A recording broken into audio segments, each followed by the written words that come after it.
Hello everyone, welcome back to modulation institute. मैं अनुज मिश्रा आप सभी को इंजीनियरिंग मैकेनिक्स पढ़ाने जा रहा हूं। आज की क्लास में मैं सिलेबस ओवरव्यू डिस्कस करने वाला हूं, सिलेबस डिस्कशन करने वाले हैं। देखिए, यदि आप सिविल इंजीनियरिंग के स्टूडेंट हैं और एक अच्छे इंजीनियर बनना चाहते हैं तो आपकी इंजीनियरिंग मैकेनिक्स अच्छी होनी चाहिए।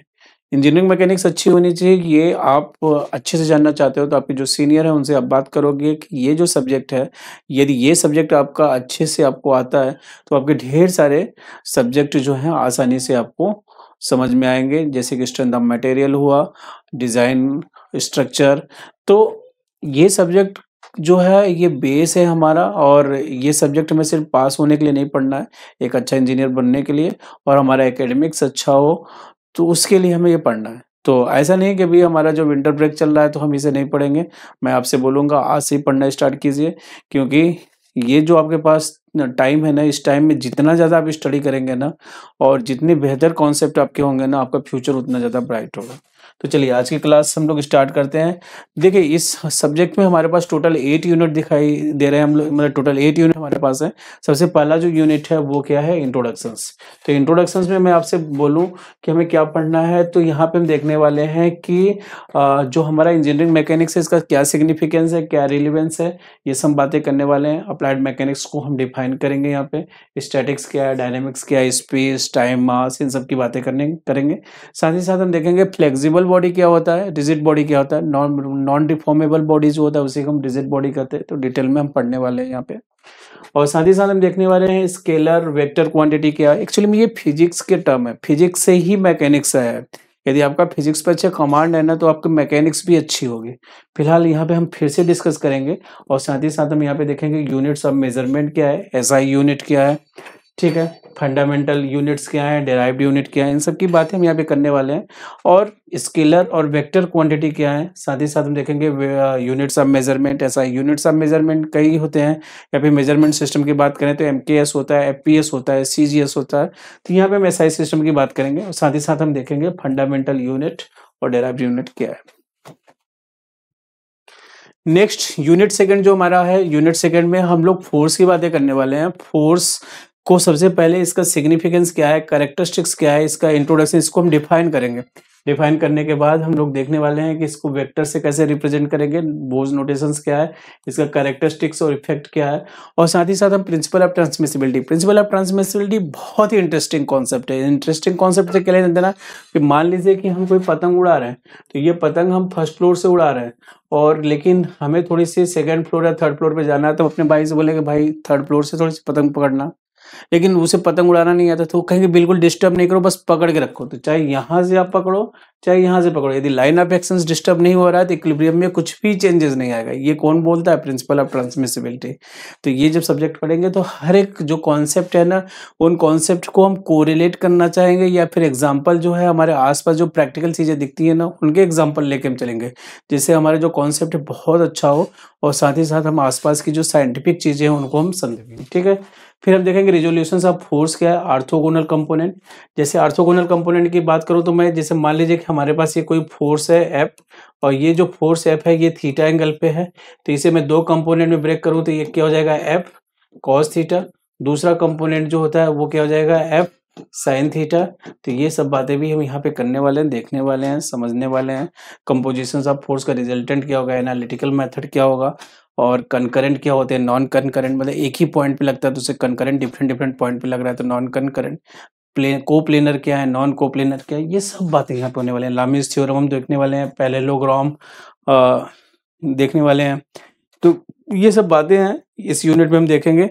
उसके बाद हमारा जो थर्ड यूनिट है ना, थर्ड यूनिट बात करता है इक्विलिब्रियम और रिएक्शंस एंड मोमेंट्स की। इक्विलिब्रियम की बात करें ना तो हमारे पास स्टैटिक इक्विलिब्रियम से यूजफुल इक्विलिब्रियम इक्वेशंस जो होता है ना वो तीन होते हैं। Summation of F X equal to 0, इसका मतलब जो हमारा फोर्स है ना, हॉरिजॉन्टल डायरेक्शंस में जितने फोर्स हैं उन सभी का एल्जेब्रिक सम जो होना चाहिए 0 होना चाहिए।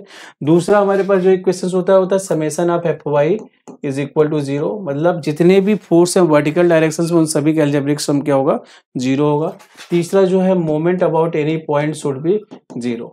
तो ये यहाँ पे देखने वाले टाइप्स ऑफ बीम, जैसे हम जिस घर में रह रहे हैं तो वहाँ पे जो छत टिकी हुई है, जो बिल्डिंग टिका हुआ है, बीम पे टिका हुआ है। बीम कई तरह के होते हैं, simply supported, cantilever, continuous, propped cantilever, fixed beam, overhanging beam. तो ये सब बातें देखने वाले हैं। साथ ही साथ हम देखने वाले हैं कि टाइप्स ऑफ सपोर्ट क्या है, टाइप्स ऑफ लोड क्या है, सपोर्ट जैसे रोलर सपोर्ट क्या होता है, हिंज सपोर्ट क्या होता है, फिक्स सपोर्ट क्या होता है। ये सब बातें यहाँ पे हम देखने वाले हैं और बहुत ही इंटरेस्टिंग है। साथ ही साथ लोड की बात करें तो यूनिफॉर्मली डिस्ट्रीब्यूटेड लोड क्या है, यूनिफॉर्मली वेरिंग लोड क्या है, पॉइंट लोड क्या है। तो ये सब यहाँ पे हम देखने वाले हैं, ढेर सारी बातें। तो जो हम सब्जेक्ट पढ़ेंगे तो बहुत ही इंटरेस्टिंग तरीके से। साथ ही साथ हम देखेंगे मोमेंट क्या है, इसकी यूनिट क्या है, क्लासिफिकेशंस क्या है, वरिग्नन थ्योरम की भी बातें करेंगे। वरिग्नन थ्योरम कहता है, जैसे मान लीजिए हमारे पास कोई पैरेललोग्राम है, उसमें पी और क्यू दो फोर्स एंगल थीटा पे लग रहे हैं, तो उन पी और क्यू जितने भी फोर्स लग रहे हैं उन सभी का जो मोमेंट है ना किसी पर्टिकुलर एक पॉइंट के अबाउट, उन सभी का अलजेब्रिक सम होगा, उनके रिजल्टेंट के मोमेंट के सेम पॉइंट के अबाउट के बराबर होगा। तो ये जो हम पढ़ेंगे ना तो बहुत ही इंटरेस्टिंग तरीके से यहाँ पे हम देखने वाले हैं। और साथ ही साथ हम देखेंगे एप्लीकेशंस ऑफ मोमेंट का क्या एप्लीकेशंस है, कपल्स इनके क्या एप्लीकेशंस हैं। तो ये सब हम यहाँ पे देखने वाले हैं, ठीक है। नेक्स्ट हमारे पास जो चैप्टर है वो है फ्रिक्शंस। फ्रिक्शंस आप जानते हैं, जब कोई भी सॉलिड बॉडी आपस में रिलेटिव मोशंस में होते हैं उनके बीच में फ्रिक्शंस लगता है। और फ्रिक्शंस के एडवांटेज भी हैं, कुछ डिसएडवांटेज भी हैं। तो यहाँ पे हम फ्रिक्शंस पढ़ने वाले हैं, कितने टाइप के फ्रिक्शंस हैं, जैसे स्टैटिक क्या है, लिमिटिंग क्या है, डायनेमिक क्या है, इन सब की बातें करेंगे। एंगल ऑफ फ्रिक्शंस क्या है, एंगल ऑफ रिपोज क्या है, इनके बीच में रिलेशंस क्या है। साथ ही साथ हम देखने वाले हैं प्लेन सरफेस के लिए, इंक्लाइन के लिए भी, लैडर के लिए भी देखने वाले हैं। जैसे मान लीजिए किसी दीवार से हमने लैडर लगा रखा है तो कितना फ्रिक्शंस होना चाहिए वो स्लाइड ना करे। तो ये सब बातें यहाँ पे हम देखने वाले हैं। नेक्स्ट यूनिट हमारे पास जो है वो सेंट्रॉयड है, या फिर आप कहेंगे सेंटर ऑफ ग्रेविटी। सेंट्रॉयड जो है वो क्या होता है कि 2D बॉडी के लिए है, सेंटर ऑफ ग्रेविटी जो है 3D बॉडी के लिए। जैसे हमारा 2D बॉडी की बात करें, स्क्वायर, रेक्टेंगल, ट्रायंगल, इन सब का सेंट्रॉयड देखने वाले हैं। यदि सेंटर ऑफ ग्रेविटी की बात करें तो सॉलिड्स जैसे क्यूब, क्यूबाइड, कोन, इन सब पे देखने वाले हैं। और बहुत ही इंटरेस्टिंग टॉपिक है और पढ़ने के साथ साथ हमें बहुत ज़्यादा इंटरेस्ट भी आएगा। जैसे होगा नहीं मैथमेटिक्स में, नहीं आप क्वेश्चन लगाते जाओ लेकिन आप बोर नहीं होते, सेम यहाँ पे भी होने वाला है। हाँ, नेक्स्ट है moment of inertia. Moment of inertia हम पढ़ने वाले हैं। यहाँ पे पैरेलल एक्सिस थ्योरम क्या है, परपेंडिकुलर एक्सिस थ्योरम क्या है। मोमेंट ऑफ इनर्शिया हम आई सेक्शंस के लिए निकालने वाले हैं, एल सेक्शंस के लिए। अच्छा, रेल की जो पटरियां होती हैं वो आई सेक्शंस की ही क्यों बनती हैं, क्योंकि आई सेक्शंस की जो स्ट्रेंथ होती है ज़्यादा होता है। सेक्शन मॉडुलस क्या है, ये सब बातें हम यहाँ पे देखने वाले हैं। जब आप ये सब्जेक्ट पढ़ेंगे ना तो आपको रियल में फील होगा कि हाँ हम इंजीनियरिंग कर रहे हैं, ठीक है। तो नेक्स्ट हमारे पास जो यूनिट है उसमें लॉज ऑफ मोशंस की बातें करने हैं। न्यूटन्स के लॉज ऑफ मोशन, न्यूटन का फर्स्ट लॉ क्या है, सेकंड लॉ क्या है, थर्ड लॉ क्या है, इनकी एप्लीकेशंस क्या है। तो इन सब की बातें यहाँ पे साथ ही साथ न्यूमेरिकल प्रॉब्लम भी देखेंगे सेकंड लॉ ऑफ मोशंस पे, और थर्ड लॉ ऑफ मोशंस क्या है, और साथ ही साथ इम्पल्स फोर्स क्या है, कंजर्वेशन ऑफ मोमेंटम क्या है। तो ये सब बातें यहाँ पे हमारी होने वाली हैं, जो कि फिजिक्स में भी हमने देख रखा है, यहाँ पे फिर से अलग तरीके से हम देखने वाले हैं, ठीक है। लास्ट यूनिट हमारे पास जो है वो सिंपल लिफ्टिंग मशीन्स। आखिरी यूनिट में हम कुछ मशीन्स की बातें करने वाले हैं। कुछ मशीन्स आपने नाम सुना होगा, कुछ नहीं सुना होगा। जैसे लिफ्टिंग मशीन्स का आपने नाम सुना होगा, और सिंपल एक्सेल सुना होगा आप। वार्म एंड डिफरेंशियल एक्सेल जो कार में यूज होता है, वार्म एंड वार्म व्हील, ये एक्चुअली में एक तरह का गियर होता है।